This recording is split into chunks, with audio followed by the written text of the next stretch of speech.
கிளிநொச்சியில் பாராளுமன்ற உறுப்பினர் அர்ச்சுனாவின் கொடும்பாவி எரிப்பு சமூக வலைதளத்தில் பச்சையாக திட்டிய அர்ச்சுனா எம்பி.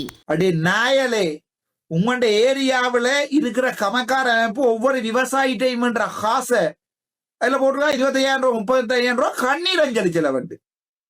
அதைத்தான் நான் கேட்டேன். ஆட்ட சீலைக்கு கொண்டே கண்ணீர் அஞ்சலியை செலவழிச்சிருங்க. ஆட்ட சீலைக்கு கொண்டே இந்த வருது வாயில இந்த கிளிநொச்சி சனத்தின் இந்த இரணமடு கூடத்துல இருக்கிற 2 அடியை உயர்த்தி போட்டு அந்த 2 அடி உயர்த்துற தண்ணிய வடக்குல கொடுக்க மாட்டேன்னு சொன்னவனெல்லாம் உங்களுக்கு அரசியல்வாதி, பார் எல்லாம் கொடுத்தவெல்லாம் உங்களுக்கு அரசியல்வாதி. ஆனா நாங்க கெட்டவங்கள், கற்பழிச்சவங்கள், களவெடுத்தவங்கள் அதான் கொடும்பாவி இருக்கிறீங்க. என்ன கமா இல்லையாடா உங்களுக்கு? மனச்சாட்சி இல்லையாடா? சோறாடா தின்றீங்க, வருது வாயில அந்த இடம் தின்றீங்க. உங்களுக்கு வெக்கமா இல்லையாடா? அந்த போயக்குள்ள யோசிக்க கூடாதாடா? என்னதுக்கு கூட்டிட்டு போறாங்க? ஒரு 50 ரூபா காசுக்கும் ஒரு தேத்தண்ணிக்கும் போய் கத்த போறமண்டு. இதுல வந்த ஒரு நாய் ஒரு பேப்பர் ஒரு பேராகிராஃப் ஒன்றை இங்கிலீஷ்ல கொடுத்துட்டு வாசிக்க சொல்லுவா. வந்த ஒரு நாயிட்ட கேள்ப்ப அமெரிக்கன் ஜனாதிபதி யாரு? ஜோர்ஜ் டபிள்யூ புஷ் சொல்லும். அப்படிப்பட்ட கூட்டம் தான். இந்த கூட்டத்துக்கு தான் நாங்க அரசியல் செய்யறோம். யாழ்ப்பாணத்தான் ஜோசி, கிளிநொச்சி யாழ்ப்பாணம் பிரிச்சு அரசியல் செய்யறா. எனக்கு இப்ப சிம்பிளா செய்யணுமா இல்லையா? யாழ்ப்பாணத்தெல்லாம் படிச்சவன்டா, யாழ்ப்பாணத்தாண்டாலே படிச்சவன். கிளிநொச்சியில் இருக்கிற நாய் எல்லாம் மத்திய நாட்டுல இருந்து வந்திருக்கிற நாய் 100% சோ பிரிச்சு கதை கேளாதா? என்னால பிரிச்ச கதை கேளாதாடா? இனவாதம் பிரதேசவாதம் என்ன கதை கேளாதா? யாழ்ப்பாணத்துக்கு உங்களுக்கு தண்ணி கொடுக்கலாது. ஆனா யாழ்ப்பாணத்து வாட்சிமார் வந்து உங்களுக்கு பிடிங்கி படிப்பிக்கணும். யாழ்ப்பாணத்து டாக்டர்மார் வந்து உங்களுக்கு ஆணிய பிடுங்கணும். என்னன்றா மனம் பெருமவங்களுக்கு? நீங்கள் என்ன செஞ்சு நீங்கள் உதய கமக்கார அமைப்பு என்கின்ற நாயல் கொமெண்ட் எல்லாம் வாசிக்கிறோம். அது பிறகு பேரு போகும். இதே நாய்க்கூட்டம் தான் எங்களை நாசமாகிட்டது. இதே நாய்க்கூட்டம் தான் அந்த நேரத்துல தேசிய தலைவர் கஷ்டப்படுத்தி கண்ட்ரோல் பண்ணி வச்சிருந்தவர். அதை கேட்கதான் கவலை ஆகுறேன். அடே வார ஒரு நாய் அடுத்த முறை டிசிசி சுடுவேன், நாய்க்கு வாயில சுடுவேன். முடிஞ்சா வா வந்து டிசிசி மீட்டிங் கூட கொண்டு வா, ஒரு பிரச்சனை இல்லை. இந்த வாயில நெருப்பு தணல் எடுத்து சுடுவேன் நான், சரிதானே? நெருப்பு கொட்டை எடுத்து வைப்பேன் வாயில நெருப்பு. அடே கிளிநொச்சி என்றா இலங்கையே மதிக்குது இல்ல, விளைய கொள்ளுங்கடா. ஆனா நான் கிளிநொச்சி யாழ்ப்பாண பாராளுமன்ற உறுப்பினர் 2க்கும் எழும்பி நின்று sir excuse me sir point of ஆர்டர்டா சபாநாயகர்ல இருந்து எல்லாருக்கும் உச்சா போகும்டா. நான் கதைச்சா 159 பேரும் வாய மூடி கொண்டிருப்பாங்க.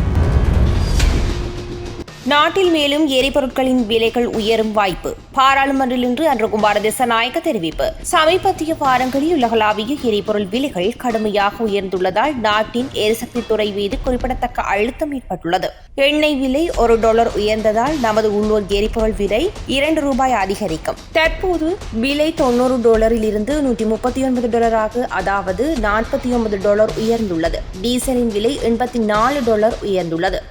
எதிர்பார்க்கப்பட்ட 2 கச்சா எண்ணெய் ஏற்றுமதிகள் தாமதமாகியுள்ளதால் விநியோக தொடர்ச்சி குறித்த கவலைகள் எழுந்துள்ளன. உள்ளூர் சந்தையில் சுமார் 43% பங்கை கட்டுப்படுத்தும் தனியார் எரிபொருள் விநியோகஸ்தர்கள் பெரும் இழப்புகளை சந்திக்கும் அபாயம் இருப்பதால் உலகளாவிய சந்தை நிலவரங்களுக்கு ஏற்ப விலைகள் உயராவிட்டால் எரிபொருளை இறக்குமதி செய்ய யாரும் தயாராக இல்லை. இதன் விளைவாக எரிபொருள் விலைகள் குறித்து நாம் மிக விரைவில் ஒரு முடிவை எடுக்க வேண்டும். தொடர்ந்தும் நிலவி வரும் உலகளாவிய எரிசக்தி நிச்சயமற்ற தன்மைகளை நாடு எதிர்கொண்டு வருவதால் எரிபொருள் விலை திருத்தம் குறித்த இறுதி முடிவு விரைவில் எதிர்பார்க்கப்படுவதாக ஜனாதிபதி தெரிவித்துள்ளார். සම්පූර්ණ අසත්‍ය අදහස් මම ඔබට කියන්න. පළමුකොටම මේ ඉරානයේ නැව් පිළිබඳ ප්‍රශ්නය.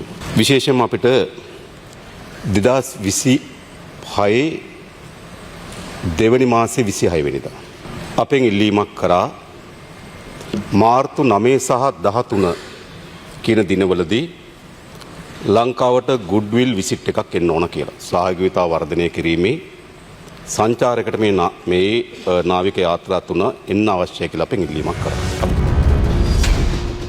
மட்டக்களப்பில் பயங்கரம். கிணற்றுக்குள் கேட்ட அழுகுரல். ஒரு பெண் உயிருடன் மற்றும் ஒரு பெண் சடலமாகவும் மீட்பு. மட்டக்களப்பு வவுனதீவு போலீஸ் பிரிவுக்குட்பட்ட கொத்தியாப்புலையில் நேற்று கடத்தப்பட்ட பெண்ணொருவர் குக்கட்டிச்சோலை போலீஸ் பிரிவில் நெல்லிக்காடு வயல் பகுதியில் உள்ள பொது கிணறு ஒன்றிலிருந்து உயிருடன் மீட்கப்பட்டுள்ளார்.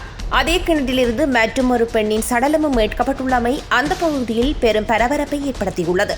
இன்று காலை நெல்லிக்காடு பால்பண்ணை பகுதிக்கு சென்ற பொதுமக்கள் அங்கிருந்து பொதுக்கிணறு ஒன்றிலிருந்து அலறல் சத்தம் கேட்பதை அவதானித்துள்ளனர். அங்கு சென்று பார்த்தபோது ஒரு பெண் கழுத்தளவு நீரில் உயிருக்கு போராடி கொண்டிருப்பதை அவதானித்து உடனடியாக குக்கட்டிச்சோலை போலீசாருக்கு தகவல் வழங்கியுள்ளனர். விரைந்து வந்த போலீசார் அந்த பெண்ணை மீட்டு சிகிச்சைக்காக மட்டக்களப்பு போதனா வைத்தியசாலையில் அனுமதித்தனர். விசாரணைகளின்படி மீட்கப்பட்டவர் கொத்தியாபுலையை சேர்ந்த 26 வயதுடைய முருகமூர்த்தி ரனுஜா என தெரியவந்துள்ளது. நேற்று அவர் தனது மகளுடன் சென்று கொண்டிருந்த போது மர்ம நபர்களால் கடத்தப்பட்டுள்ளார். இதன்போது அவரது மகளை தூக்கி வீசிவிட்டு ரனுஜாவை தாக்கி இந்த கிணற்றுக்குள் தள்ளியமை ஆரம்பகட்ட விசாரணைகளில் தெரிய வந்துள்ளது. வைத்தியசாலையில் அனுமதிக்க பெண் வழங்கிய தகவலின் அடிப்படையில் அதே கிணற்றினுள் மற்றொரு சடலம் இருப்பது கண்டறியப்பட்டது. இச்சடலம் கடந்த மாதம் வெல்லாவளி போலீஸ் பிரிவின் 40 வட்டை பகுதியில் காணாமல் போன பெண்ணுடையதாக இருக்கலாம் என சந்தேகிக்கப்படுகின்றது. மேலும் வெவ்வேறு போலீஸ் பிரிவுகளில் கடத்தப்படும் பெண்கள் கொக்கட்டிச்சோலை பகுதியில் உள்ள ஒரு குறிப்பிட்ட கிணற்றுக்குள் வீசப்படுவது அப்பகுதி மக்களிடையே அச்சத்தையும் சந்தேகத்தையும் ஏற்படுத்தியுள்ளது. பெண்கள் கடத்தப்பட்டு அவர்களின் தங்க நகைகள் கொள்ளையிடப்பட்ட பின்னர் அவர்கள் கிணற்றுக்குள் தள்ளப்பட்டிருக்கலாம் என மக்கள் அச்சம் வெளியிட்டுள்ளனர்.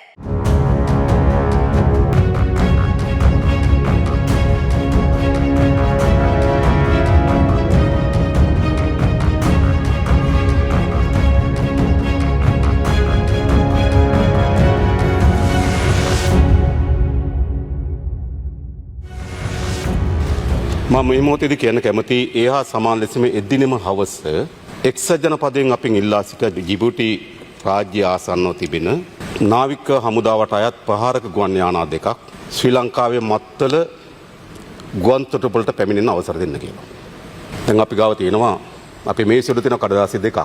එකක් ඉරානය විසින් අපින් ඉල්ලා සිටිනවා 9 සහ 13 සඳහා මේ නාවික යාත්‍රාවලට ප්‍රවිෂ්ඨ වෙන්න කියලා. අනෙක් පස්සෙන් එක්සත් ජනපදයෙන් අපි ඉල්ලා සිටිනවා නාවික හමුදාවට අයත් යුද ගුවන් යානා දෙකක් අපේ මත්තල ගුවන් තොටුපළට එන්න කියලා. මොකද අපි ගන්න ඕන තිබුණේ. අපි ඉතාමත් පැහැදිලිව ගත්තා. අපේ රට මධ්‍යස්ථභාවයේ ඒ වන විටත් යුදමේ පිළිබඳ ගැටුම් සංඥාවන් මතුවලා තිබුණා. අපි මේ දෙකටම අවසර ලබා දුන්නේ නැහැ. ඒක තමයි මධ්‍යස්ථභාවය. කුමන පීඩනය මැද්දේ හෝ අපි ඒ ආරක්ෂා කළා. ඊට පස්සේ 27 වෙනිදා අපෙන් අයිස් බෞච කියන නෞකාවේ එක් නාවික සෙබළෙකුට වැටිලා තුවාල වෙලා තියෙනවා කියලා වාර්තා කරලා ඔවුන් අපෙන් ඉල්ලා සිටියා. එම නාවික සෙබළත් ඔහු සමග නිලධාරියෙකුත් ලංකාවට ගේන්න ඕන කියලා. අපේ මධ්‍යස්ථභාවයේ අපේ ජාත්‍යන්තර බැඳීම් තමයි එවැනි අවස්ථාවකදී අපි සහාය ලබා දී යුතුයි. ඒ 27 පෙබරවාරි එම නාවික නිලධාරියත් නාවික සෙබළත් ඩර්ඩන්ස් හොස්පිටල් එකට ගෙනාවා. ඒ සඳහා අපි අවසර ලබා දුන්නා. ගෙනාවේ එම නැව් සමාගමේ සැපයුම් කරන සමාගම විසින්. අපි නෙවෙයි ගෙනාවේ ඔවුන් විසින් ගෙනල්ලා තිබුණා. ඒක තමයි අපි ජාත්‍යන්තර වශයෙන් එළඹිලා තියෙන සම්මුතිය. අපි ඒක කරා. ඊට පස්සේ නැවත අපිට 4 වෙනිදා අපිට වාර්තා වුණා අපේ ආර්ථික කලාපයේ සීමාවේ ඉරානයට අයත් නෞකාවකට ප්‍රහාරයක් එල්ල වී තිබෙන බව. මොකද අපේ බැඳීම අපිට උනනාක් බලාගෙන තිබුණා. අපේ මුහුදු කලාපේ නොවේ ආර්ථික කලාපේ ගහ ගන්නත් පුළුවන්. නැව් වලට යන්නත් පුළුවන්. ඕන දෙයක් කරන්න පුළුවන්. අපි මුහුදු සීමාවේ නෙවෙයි. නමුත් අපි ජාත්‍යන්තර බැඳීම් සහ මනුස්සත්වය කේන්ද්‍ර කරගෙන අපේ නාවික හමුදාව සහ ගුවන් හමුදාව විශාල මෙහෙයුමක් කරා. ජාත්‍යන්තර ප්‍රමිතීන් තිබෙනවා එවැනි පිපිරීමක් සිද්ධ වුණාම දවස් කීයක් ආවේක්ෂණය කළ යුතුද? ඒ රළ හමන දිශාව අනුව කොච්චර දුරක් අපි ආවේක්ෂණය කළ යුතුද කියලා. අපේ සියල්ල ඒ ප්‍රමිතීන් අනුව සිදු කරා. ඒ ප්‍රහාරය සිද්ධ වෙලා සාමාන්‍ය එවැනි ප්‍රහාර සිද්ධ වුණාම ජීවිත සහ මලසිරු මුදව ගලවා ගැනීම වෙනුවෙන් ගත යුතු කාලයක් තියෙනවා. අපි ඒ කාලෙම ගත්තා. ඒ රළ හමන දිශාව අනුව යා යුතු දුරක් තිබෙන. ඒ මුළු දුරම ගියා. ඒ අනුව අපි තුවාලකරුවන් 32ක් සහ මල සිරුරු 84ක් අපේ ගොඩබිමට අපි අරගෙන ආවා. ඒ අපේ මනුස්සත්වය සහ අපේ මධ්‍යස්ථභාවය.